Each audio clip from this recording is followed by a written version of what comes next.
ኢትዮጲስ በኖላዊ ትምህርት ቤት ተገኝታ ነበር። በዚያም ከተማሪዎችና ከወላጆች ጋር አዝናኝና የረሴ ጊዜያቶችን አሳልፋ ተመልሳለች። ዝርዝሩ ምን ይመስላል የሚለውን ባልደረባችን ቡቻቻ እንደሚከተለው ያቀርብልናል። ጀቱ በራሪው ኢትዮጲስ ለመጀመሪያ ጊዜ ኖላዊ አካዳሚ ተገኝታለች። ጀቱ በራሪው በጣም ደስ የሚል ፕሮግራሙ። ናላሳይክ ናኒድ ባልደረባችን አንድነትም ዝርዝር አላት፣ እንከታተላት።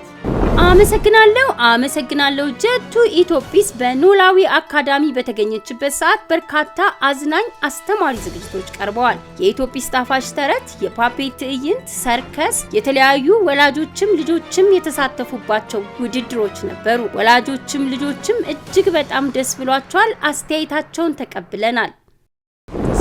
አግዘው ባላለው የኖላዊ ትምህርት ቤት አስተዳደር ነኝ። ኖርማሊ ዛሬ የነበረው ፕሮግራም በጣም ደስ ይላል። ለወደፊትም ደግሞ መታችሁ እንድታዝናኑን ጠይቃለሁ። ልጆቼም ደስ ብሏቸዋል። እናመሰግናለን። ኢትዮጲስን በጣም ልጆቼ ይወዷታል። ሁላችንም ፕሮግራሙን እንከታተላለን።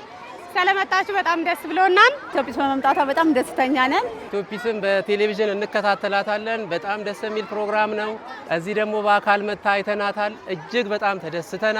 ልጆቻችን በጣም ተደስተዋል። በጣም ደስ የሚል ነገር ነው። እናመሰግናለን።